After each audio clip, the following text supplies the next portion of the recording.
கர்த்தருடைய பரிசுத்த நாமத்துக்கு மகிமை உண்டாகட்டும். அன்பான தேவனுடைய பிள்ளைகளாய் இருக்கிற இந்த புதிய மாதத்தில் நான் உங்களை பரிசுத்த வேதாகமத்தின் திரு வசனத்தின் மூலமாய் சந்திப்பதிலே நான் மிகவும் மகிழ்ச்சி அடைகிறேன்.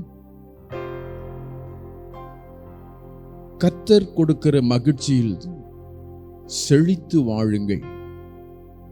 நீங்கள் கர்த்தர் கொடுக்கிற மகிழ்ச்சியில் செழித்து வாழுங்கள் என்கிறதான தலைப்பில் உங்களோடு கூட நான் இந்த மாதத்தினுடைய செய்தியை நான் உங்கள் மத்தியிலே கொண்டு வர விரும்புகிறேன். ஏசாயாவின் புஸ்தகம் 35ஆம் அதிகாரம் 1-2 வசனம் இவ்விதமாய் சொல்லுகிறது. வனாந்தரமும் வறண்ட நிலமும் மகிழ்ந்து கடுவெளி கழித்து புஷ்பத்தை போல் செழிக்கும். அவர்கள் கர்த்தருடைய மகிமையையும் தமது தேவனுடைய மகத்துவத்தையும் காண்பார்கள். நாம் ஜெபிப்போமாக. எங்களை நேசிக்கிற ஜீவனுள்ள நல்ல தெய்வமே, இந்த புதிய மாதத்தினுடைய கால வேளையில் உமது செய்திக்காய் காத்திருக்கிற அருமையான மக்களுக்கு நீர் கொடுத்த இந்த திரு வசனத்திற்காக உமக்கு ஸ்தோத்திரம்.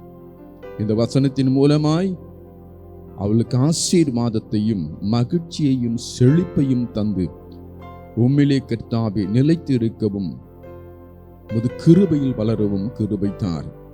உமது கரத்தில் எங்களை தாழ்த்தி ஒப்படைக்கிறோம். இயேசுவின் இனிய நாமத்தில் பிதாவே.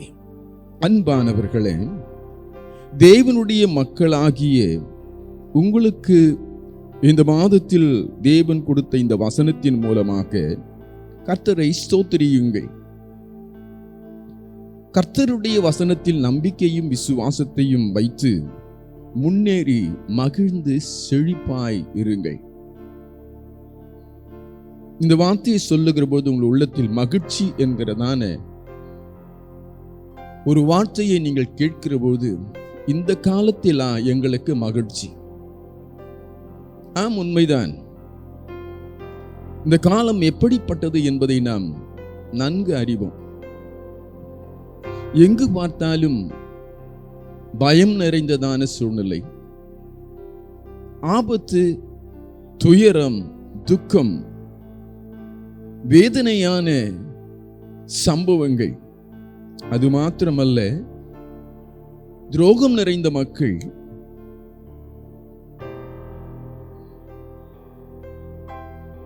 இப்படிப்பட்ட அபாண்டமாய் பழி சுமத்துகிறதான நிலையிலே இருக்கிற இந்த உலகத்தில் நாம் எப்படி மகிழ்ச்சியோடு கூட இருப்பது என்று நீங்கள் கேட்கலாம்.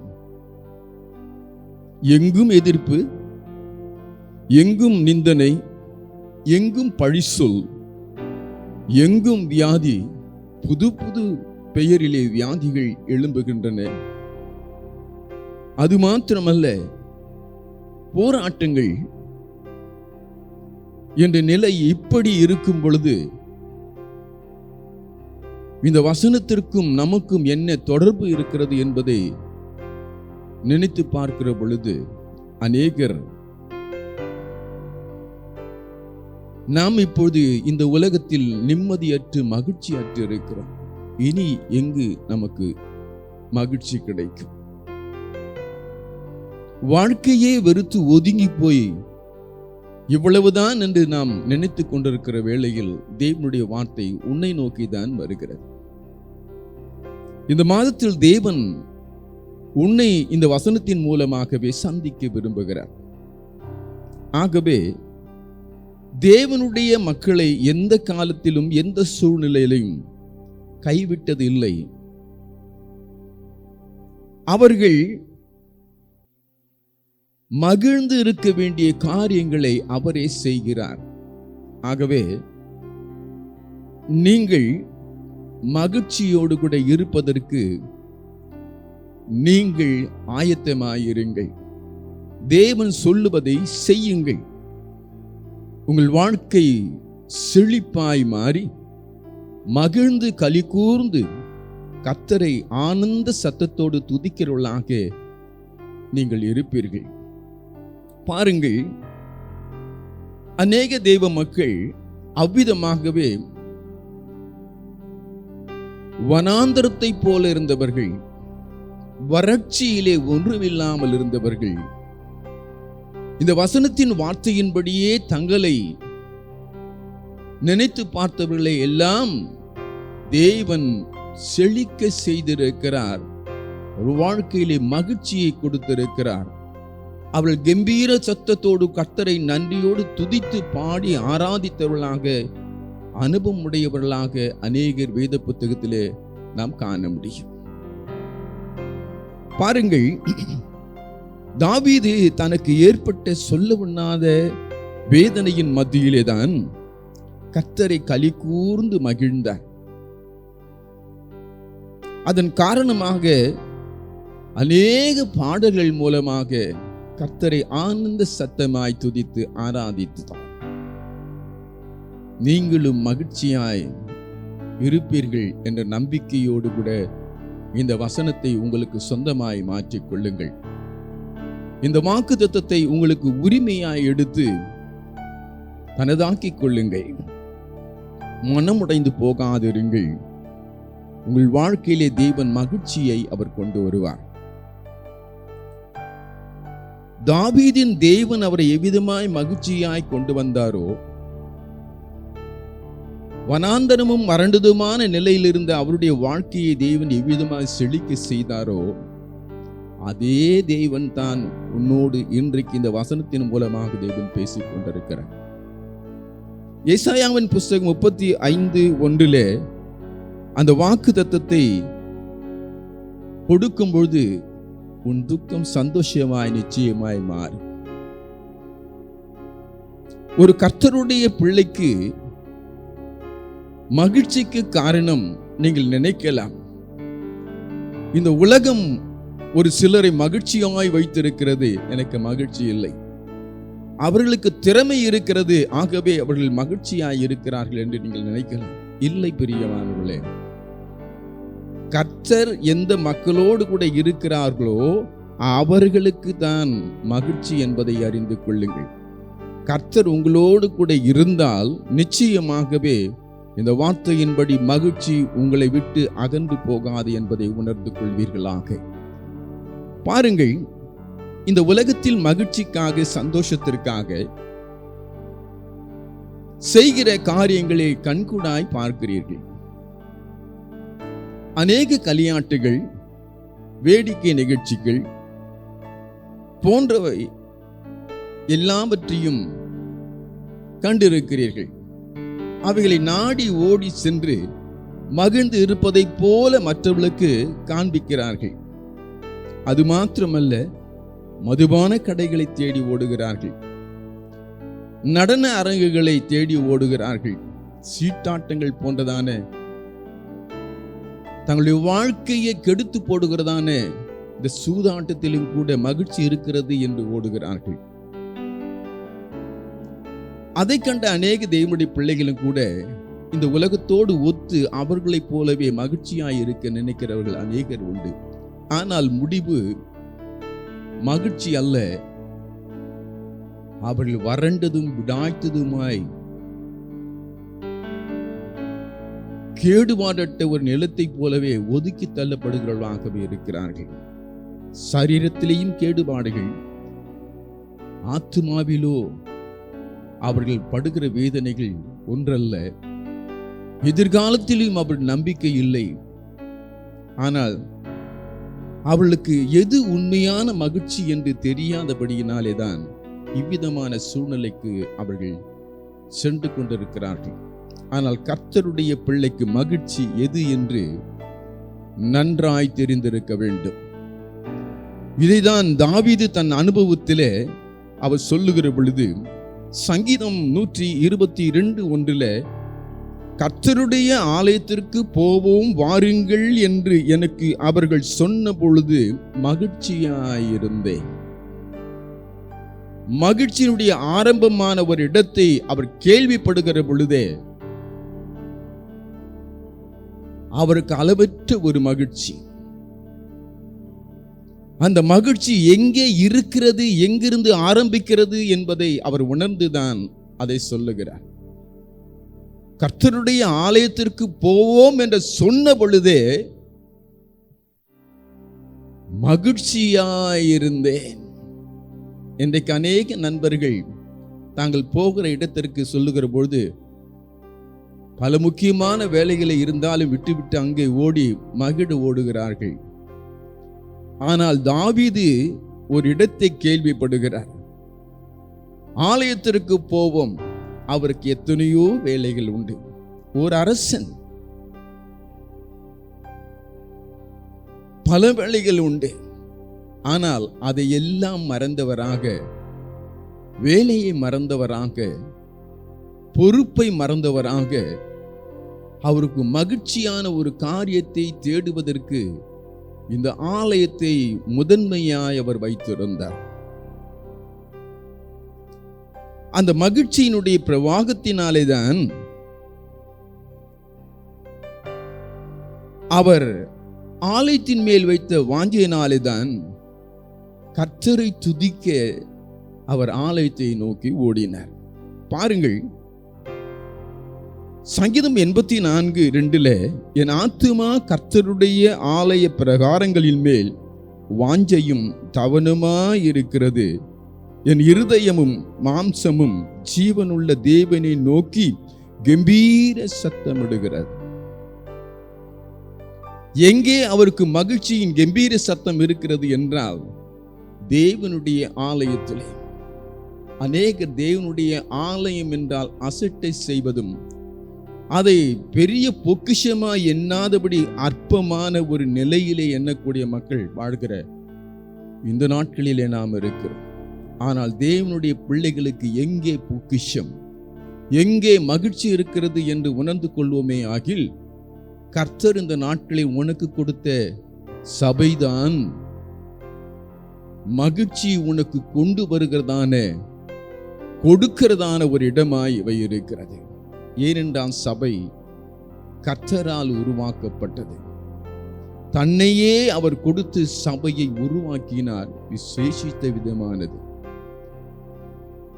அவர் ஆலயத்தை அவ்வளவாய் நேசிக்கிறார். அவருடைய ஆசீர்வாதங்கள் எல்லாமே ஆலயத்தில் இருந்துதான் புறப்படுகிறது. இதை உணர்ந்து கொண்ட இந்த தாவீது அரண்மனையிலே இருந்தாலும் சிம்மாசனம் பெருசது, உயர்ந்தது, விலை உயர்ந்தது, தேசங்களுக்கெல்லாம் ஒரு மிகப்பெரிய அரசனாய் இருந்தாலும் அதை அற்பமாய் எண்ணி தேவனுடைய ஆலயத்தை அதை காட்டிலும் அது விசேஷித்த விதமானது என்பதை உணர்ந்து ஆலயத்தை நோக்கி வருகிறதான ஒரு வாஞ்சையுடையவராக அவர் இருந்தார். உனக்கு திரளான சொத்துக்கள் இருக்கலாம், உயர்ந்த பல்வேறு கல்விகள் இருக்கலாம், அல்லது அதிகாரம் இருக்கலாம். அவையெல்லாம் உனக்கு மகிழ்ச்சியை கொண்டு வராது. ஆனால் நீ தேவனுடைய ஆலயத்தை வாஞ்சித்து தேவனை நாடி ஆலயத்துக்குள் வரும்போது அங்கே இருக்கிற ஒரு சந்தோஷமானது மிகவுமான ஒரு மகிழ்ச்சியை உண்டாக்கத்தக்கதாக இருக்கிறது. அதைத்தான் தாவீது எடுத்துக்கொண்டார். அது மாத்திரமல்ல, ஒரு தீர்மானத்தோடு அவர் சொல்லுகிற ஒரு காரியம். ஆலயம் எப்படிப்பட்டது? சங்கீதம் 84:10 அவர் சொல்லும் பொழுது அவர் தீர்மானத்தோடு உறுதியாக எதையும் மேன்மையாய் எண்ணாதபடி ஆலயத்தையே அவர் மேன்மையாய் எண்ணினார். அது உயர்ந்ததாய் எண்ணினார், சிறந்ததாய் இருந்தது என்பதை அவர் உணர்ந்து அதன் மூலமாகத்தான் நான் மகிழ்ச்சியோடு கூட இருப்பதற்கு வழி அங்கே இருக்கிறது என்பதை உணர்ந்தவராகத்தான் அவர் அதை சொல்லுகிறார். 1000 நாட்களை பார்க்கிலும் நமது பிரகாரங்களில் செல்லும் ஒரே நாள் நல்லது, ஆகாமிய கூடாரங்களில் வாசமாய் இருப்பதை பார்க்கிலும் என் தேவனுடைய ஆலயத்தின் வாசற்படியில் காத்திருப்பதையே நான் தெரிந்து கொள்கிறேன். எனக்கு அரண்மனை பெரிதல்ல, சிம்மாசனம் பெரிதல்ல, அது உயர்ந்தது அல்ல. அவை எல்லாம் தேவனால் எனக்கு கொடுக்கப்பட்டது. ஆனால் தேவன் எங்கே இருக்கிறார்? ஆலயத்திலே இருக்கிறார். அந்த ஆலயத்தின் வாசற்படியிலே நான் நிற்பதையே அதை பெரிதாய் என்கிறேன். Praise the Lord. கர்த்தருக்கு பிரியமானவர்களே, அது மாத்திரமல்ல, அதை சொல்லிவிட்டு சங்கீதம் 16:11 அவர் சொல்லுகிற வார்த்தை மிகவும் ஆச்சரியம் உள்ளதாயும் இருக்கிறது. அரசன் ஆலயத்துக்கு வருவது மாத்திரமல்ல, உம்முடைய சமூகத்தில் பரிபூர்ண ஆனந்தமும் உம்முடைய மதலு பாரசத்தில் நித்திய பேரின்பம் உண்டு. நான் அரண்மனையில் இருந்தாலும் பூரணமான ஒரு மகிழ்ச்சி அல்ல, சந்தோஷம் அல்ல, சமாதானம் அல்ல. உம்முடைய சமூகத்தில் பரிபூரண ஆனந்த மகிழ்ச்சி இருக்கிறது, குறைவற்ற மகிழ்ச்சி. உலகத்தில் உனக்கு கிடைக்கிற அற்பமான காரியம் எல்லாம் சொற்பமானது, நிமிடத்தில் மறைந்து போகும். ஆனால் தேவன் கொடுக்கிறதான மகிழ்ச்சி பரிபூர்ணமான ஒரு மகிழ்ச்சி. அது மாத்திரமல்ல, உம்முடைய வலது பாரிசத்தில் நித்திய பேரின்பம் உண்டு. அது நாளல்ல, மாதமல்ல, வருடமல்ல. நீ மரித்த பின்பும் உனக்கு ஒரு மகிழ்ச்சி, பேரின்பமான ஒரு காரியம் நடக்கிறது. இம்மைக்கும் மறுமைக்குமாய் தேவன் சேர்த்து அவை கொடுக்கிறதா இருக்கிறது. ஆகவே அவர் சொல்லுகிறார், உம்முடைய வீட்டில் வாசமாய் இருக்கிறவர்கள் பாக்கியவான்கள். எவர்களெல்லாம் அது வீட்டை நோக்கி ஓடி வருகிறார்களோ, ஆலயத்தில் வருகிறார்களோ, தங்கி இருக்கிறார்களோ, உம்மை துதிக்கிறார்களோ, ஆராதிக்கிறார்களோ, வாஞ்சிக்கிறார்களோ, அவர்கள் யார் என்றால் பாக்கியம் பெற்றவர்கள். அவர்கள் மகிழ்ச்சியினாலே அவளை நிரப்புகிறவராயிருக்கிற அன்பான தேவனுடைய பிள்ளைகளாயிருக்கிற நீங்கள் மகிழ்ச்சியை எங்கே இழந்தீர்கள்? எங்கே தொலைத்தீர்கள்? மகிழ்ச்சியற்று வாழ்வதற்கு காரணம் என்ன என்பதை இந்த ஒரு வசனத்தின் மூலமாக, தாவீதின் அனுபவத்தின் மூலமாக நீங்கள் தெரிந்து கொள்ள முடியும். அது மாத்திரமல்ல, இந்த காலம் கொடியது. எங்கு பார்த்தாலும் வேதனை நிறைந்தது, போராட்டங்கள், தீங்குகள் நிறைந்தது, வியாதிகள் நிறைந்தது, ஆபத்துக்கள் நிறைந்தது. இவைகளில் இருந்தும் காக்கப்படுவதற்கு தேவனுடைய ஆலயத்தில் இருந்து தான் உனக்கு எல்லா பராமரிப்பும் பாதுகாப்புமாக தேவன் கொடுக்கிறவராயிருக்கிறார். தீங்கு நாளிலே அவர் பாதுகாப்பு கொடுக்கிறவர். தாவீது ஏன் இவ்வளவாய் வைராக்கியமாய் சொல்லுகிறார் என்றால், அவருக்கு வந்த தீங்கு மிகவும் கொடூரமானது. சங்கீதம் 27:5 அவர் சொல்லுகிறார், தீங்கு நாளில் அவர் என்னை தம்முடைய கூடாரத்தில் மறைத்து என்னை தமது கூடாரத்தின் மறைவிலே ஒளித்து வைத்து என்றவர் சொல்லுகிறார். அவர் எங்கே ஒளித்து வைத்து காத்தார்? சத்துருடைய கரங்களுக்கும் அம்புகளுக்கும் வஞ்சனமான சூழ்ச்சிகளுக்கும் கொடூர வியாதிகளுக்கும் எவ்விதமாக எங்கே மறைத்தார் என்றால், தம்முடைய கூடாரம் ஆலயத்திலே இருந்தே தேவன் அந்த காரியத்தை அவர் செய்திருக்கிறார். நம்முடைய வாழ்நாளில் சந்தித்த தீங்குகள் எத்தனை! கொடூரமான காரியங்கள், வஞ்சனமான காரியங்கள், தந்திரமான சொல்லிலே சிக்கி சீரழிந்தவர்கள் எத்தனை பேர்கள்! நீங்கள் எத்தனை பேர் உணர்ந்திருக்கிறீர்கள்? இன்றைக்கும் அநேக பரிசுத்தவான்கள் தீங்குகள் மத்தியிலே வாழ்ந்தாலும் மகிழ்ச்சியோடு கூட இருப்பதை நீங்கள் காண முடியும். காரணம் என்ன? அவள் தேவனுடைய ஆலயத்தை வாஞ்சித்து அங்கே தேவனுடைய மகிழ்ச்சியை பெற்றுக் கொள்கிறவர்களாகவே அவள் இருக்கிறார். பாருங்கள், தாவீதுக்கு கொடூரமான மரணத்துக்கு ஏதுவான சூழ்நிலைகள் எல்லாம் வந்தது. தேவன் எவ்விதமாய் பாதுகாத்தார் என்பதை சொல்லும் பொழுது அவர் சொல்லுகிறார், 1 சாமுவேலின் புஸ்தகம் 23:14 சவுல் அனுதினமும் அவனை தேடியும் தேவன் அவனை அவன் கையில் ஒப்பு கொடுக்கவில்லை. கர்த்தருடைய பரிசுத்த நாமத்துக்கு ஸ்தோத்திரம். இந்த உலகத்தினுடைய ஆபத்துகள் உன்னை அழிக்க வேண்டும், உன் குடும்பத்தை அழிக்க வேண்டும், உன் வளர்ச்சியை அழிக்க வேண்டும், உன் சுகபலத்தை ஒழிக்க வேண்டும் என்று கங்கணம் கட்டி தேடி கொண்டிருந்தாலும் கர்த்தர் உன்னை நிச்சயமாய் இந்த ஆபத்தின் கையிலே ஒப்பு கொடுக்க மாட்டார். அவர் மறைத்து உன்னை பாதுகாக்கிறவர். ஏனென்றால் கூடாரத்திற்குள்ளாக நீ வருகிற பொழுது. அன்பானவர்களே, தேவனுடைய ஆலயத்தில் பேரின்பம் மாத்திரமல்ல, உனக்கு மிகுந்த ஒரு பெரிய பாதுகாப்பு இருப்பது நீ அறிந்து கொள்வாயாக. இன்றைக்கு நான் சொல்லும் பொழுது உங்கள் வாழ்க்கையை சீர்தூக்கி பாருங்கள். அது மாத்திரமல்ல, தேவனுடைய ஆலயத்தை வாஞ்சித்து அவருக்காக அவருடைய வாசல் படியிலே வந்து காத்திருந்து அவரை தொழுது கொள்ளுகிற ஒவ்வொருவருக்கும் தேவன் எப்படிப்பட்டவராய் இருக்கிறார். சங்கீதம் 92:13 அவள் செழித்திருப்பார்கள் என்று சொல்லப்பட்டிருக்கிறார். கர்த்தருடைய ஆலயத்தில் நாட்டப்பட்டவர்கள் எங்கள் தேவனுடைய பிரகாரங்களில் செழித்திருப்பார்கள். கர்த்தருடைய ஆலயத்தில் நாட்டப்பட்டவர்கள் எங்கள் தேவனுடைய பிரகாரங்களில் செழித்திருப்பார்கள். அன்பானவர்களே, கர்த்தருடைய ஆலயத்திற்கு அநேகர் வருவதுண்டு. திரளான ஜனங்கள் வருவார்கள், பல கோணங்களிலே வருவார்கள். ஆனால் இங்கே சொல்லப்பட்டிருக்கிற ஒரு வார்த்தை, கர்த்தருடைய ஆலயத்தில் நாட்டப்பட்டவர்கள். கர்த்தருடைய ஆலயத்தில் உண்மையாய், உறுதியாய், ஒழுங்காய் வந்து ஆராதிப்பவர்கள் வாழ்க்கை நிச்சயமாகவே செழிக்கும்.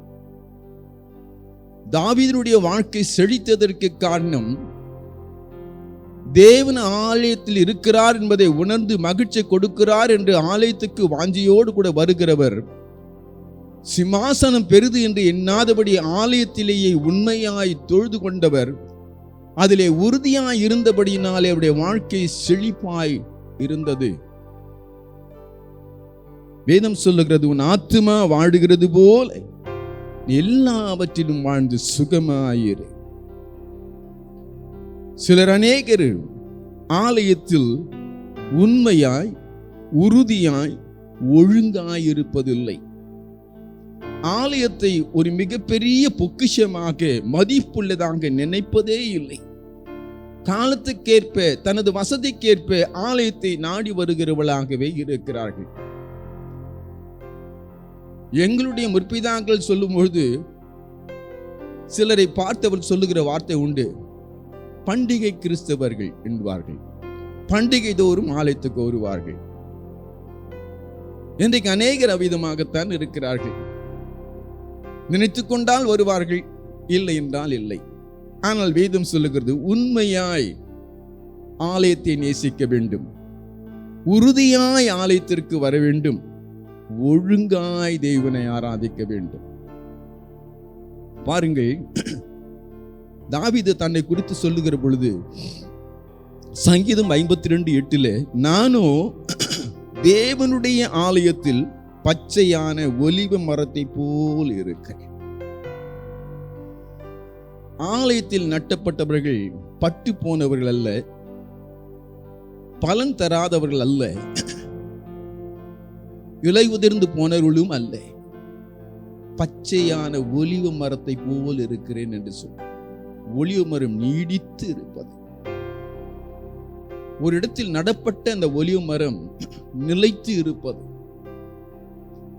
அது செழித்து வளர்வது, அடுத்து பூப்பது, காய்ப்பது, கனி கொடுப்பது, அது மகிழ்ச்சியை கொடுக்கத்தக்கதாய் இருக்கிறது. நீடித்து பல ஆண்டுகள், நூற்றுக்கணக்கான ஆண்டுகள் நீடித்து இருப்பவை. ஆனால் இன்றைய கிறிஸ்தவ உலகத்தில் அநேக விசுவாசிகளை பார்க்கிறேன், ஆலயத்தில் நடப்பட்டவர்கள் அல்ல, பூத்தொட்டியில் வைத்த குரோட்டன்ஸை போலவே அவர்கள் இருக்கிறார்கள். கொஞ்ச நாள் குரோட்டன்ஸ் இருக்கும், திடீரென்று பார்த்தால் அந்த தொட்டி இங்கு இருக்காது, வேறொரு இடத்துல இருக்கும். சரி, இங்கே இல்லை என்று பார்த்தால் இன்னொரு இடத்துக்கு மாறி போயிருக்கும். இது எதை குறிக்கிறது? இன்றைக்கு அநேக கிறிஸ்தவர்கள் தேவன் தனக்கு கொடுத்த ஆலயத்தில் உறுதியாய் நிலைத்து இருப்பது இல்லை. அங்கும் இங்குமாக அக்கரைக்கு இக்கரை பச்சை என்று அவர்கள் தாண்டி தாண்டி மாறி மாறி செல்லுகிறவர்களாக இருக்கிறார்கள். ஒரு சில வேளையில் சிலர் கேட்கும்போது, ஏன் இந்த சபையை விட்டு அங்கே போனா என்றால், அந்த விசுவாசி சரியில்லை, இந்த விசுவாசி சரியில்லை, அவர்கள் இப்படி இவர்கள் இப்படி என்று ஏதோ ஒரு சாக்கு போக்கை சொல்வது ஒரு சாதாரண மாத்திரம் அல்ல. ஏன் ஆலயத்தினுடைய ஆசாரியர்களை எவ்விதமாய் பேசுகிறார்கள்? அவர் நல்ல போதகர் அல்ல, கலகத்தை உண்டு பண்ணுகிறார், அவர் நல்லவர் அல்ல, அவர் கொள்ளை அடிக்கிறார் காணிக்கையை. அபாண்டமான காரியங்களை சுற்றி திரிகிற இந்த காலத்தில் தான் நாம் இருக்கிறோம். உன் வேலை என்ன? நாட்டப்பட்ட ஒலிவு மரத்தை போல் இருக்க. நீ யாரை நோக்கி வந்திருக்கிறாய்? தேவனுடைய ஆலயத்தை நோக்கி வந்திருக்கிறாய். தேவனுடைய மகிழ்ச்சியை பெற வேண்டுமானால் எல்லா சூழ்நிலைகளிலேயும் நீ தேவனோடு மாத்திரம் இணைந்து இருந்தால் மாத்திரமே இந்த வாக்குத்தத்தம் உனக்கு உரிதாயிருக்கும். பாருங்கள், அநேக விசுவாசிகள் சபையிலே நிலைத்திருக்கிறவர்களையும் கடந்து போனவர்களையும் நான் பார்த்திருக்கிறேன். இவருடைய நிலைமையையும் அங்கும் இங்குமாக திரிந்து கொண்டிருக்கிறவர்களையும் பார்த்திருக்கிறேன். இவருடைய வேறுபாட்டை அவருடைய வளர்ச்சியிலே பார்த்திருக்கிறேன், அவருடைய மகிழ்ச்சியிலே பார்த்திருக்கிறேன், அவளுடைய செழிப்பையும் பார்த்திருக்கிறேன். ஆனால் சபையிலே நிலைத்து நிற்கிறவர்களை நான் காண்கிற பொழுது அவர்கள் மகிழ்ச்சியோடு கூட இருப்பது மாத்திரமல்ல, அவர்கள் பாதுகாப்பாக இருப்பது மாத்திரமல்ல, செழித்து இருப்பதை நான் பார்த்திருக்கிறேன். ஆகேதான் அன்பானவர்களே, இந்த வசனம் சொல்லுகிறது. பாருங்கள், ஏசாயாவின் புத்தகம் 35:1-2 அவர்கள் கர்த்தருடைய மகிமையையும் தமது தேவனுடைய மகத்துவத்தையும் காண்பார்கள். நாட்டப்பட்ட விசுவாசிகளாய் இருக்கும் பொழுது தேவனுடைய மகத்துவமான ஒரு செயல் உன் வாழ்க்கையிலே நிச்சயமாகவே உனக்கு வந்து சேரும். காலங்கள் எப்படி வேணுமானாலும் இருக்கட்டும், சூழ்நிலைகள் உனக்கு எதிராக இருக்கட்டும், உனக்கு ஒன்றும் இல்லாமல் போகட்டும், ஆனால் வறட்சியாய் இருந்தாலும் தேவன் உன்னை செழிக்க செய்கிறவராக, நறுமணம் வீச செய்கிறவராக, ஆத்துமத்தின் கனியை கொடுக்கத்தக்கதாக தேவனுக்கு உகந்த பிள்ளையாய் இருக்கிற பொழுது தேவன் உன்னை கைவிடாதபடி இந்த வாக்குத்தத்தத்தை நிச்சயமாக நிறைவேற்றி உனக்கு கொடுப்பார் என்பதை இந்த வசனத்தின் மூலமாக உறுதியாய் உனக்கு நான் சொல்லுகிறேன். என்றைக்கு ஆலயத்திலே நான் நின்றேனோ, என் வாலிப பருவத்தில் வந்து நின்றேனோ, அன்றைக்கு தேவனுடைய வார்த்தை என்னிலே கிரியை செய்தது. இந்த முதிர் வயதிலேயும் தேவன் என்னை நடத்துகிறதையும் மகிழ்ச்சியாய் இருப்பதையும் செழித்திருப்பதையும் நான் காண்கிறேன். என்னை மாத்திரமல்ல, இந்த வசனத்தை கேட்டுக்கொண்டு கொண்டிருக்கிற அருமையான தேவனுடைய பிள்ளைகள், செயல்படுங்கள். தேவனுடைய ஆசீர்வாதத்தில் நிறைந்து மகிழ்ச்சியோடு கூட செழிப்பாய் வாழுங்கள். கர்த்தர் உங்களை ஆசீர்வதிப்பாராக. நீங்கள் அன்புள்ள ஆண்டவரே, நன்றியோடு கூட ஸ்தோத்திரிக்கிறேன். நீர் கொடுத்ததான் இந்த திருவசனத்துக்காய் ஸ்தோத்திரம். இந்த வசனத்தை கேட்டு உணர்ந்து முதல் பிள்ளைகள் ஆண்டவர் இந்த ஆலயத்தை நேசித்து, ஆண்டவரே, நான் வனாந்தரத்தை போலவும் வறண்ட நிலத்தை போலவும் நான் இருக்கிறேன், என் குடும்பம் அவ்விதமாய் இருக்கிறேன், இனி ஆலயத்தை நாங்கள் அசட்டை செய்ய போவதில்லை, உம்மை நாடி தேடி உண்மையாய் உறுதியாய் ஒழுங்காய் நாங்கள் உம்மை ஆராதிக்க எங்களை முழுவதுமாக அர்ப்பணிக்கிறோம் என்று சொல்லுகிற ஒவ்வொரு மக்களையும் கைவிடாதே. நீர் அவளை மகிழ்ச்சியினாலும் செழிப்பினாலும் ஒரு பாதுகாப்பினாலும் அவளை நீர் நிரப்பி வழி நடத்துவீராக.